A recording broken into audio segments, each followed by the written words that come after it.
Nu, čau visi! Spēle beigusies. Kaut kā izmocījām, minējām beigās. No. Pirmie 2 seti, kamēr es nebiju laukumā, viss bija baigi miegaini un staigāja. Epizodiski bija labs. Epizodiski bija labi, tad atkal bedrīts. Neko, tad uzgāju uz laukumu un tad kaut kā sāk spēlēt. Gincel uznāca, tu bišķi ar emocijām un uzkurbulējām to spēli un beigās paņēmām. Prieks pa 3 punktiem. Un tā. Bet nenospēlējām to labāko spēli šajā sezonā. Varējām daudz labāk nospēlēt.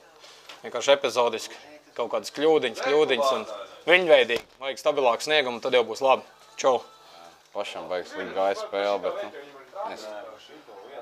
tā, epizodiski bija labi, slikt. Zins jau saka, ka vaina bārdā. Negribas ticēt. Nezinu, mēģinās uz nākamo spēli sakopties.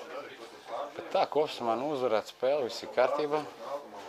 Bet neko, nevar visas dienas nospēlēt, varbūt vienādi, varbūt nebija no tām skatāmākām spēlēm, bet, viennozīmīgi skatītāji bija tie, kas mums palīdzēja atdzīvoties un ar viņu un kopējiem spēkiem, tā, ka, izdevās uzvarēt un super.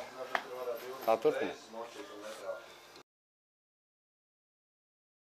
Ļoti apmierināts ar spēles rezultātu, bet pats savu sniegumu, un komandas arī īpaši nē, kaut kā šodien nejūt to spēli.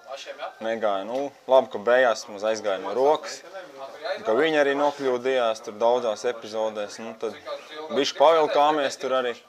Tā kā vismaz labi, kad vinējām tur un dabūjām 3 punktus. Tā kā tā.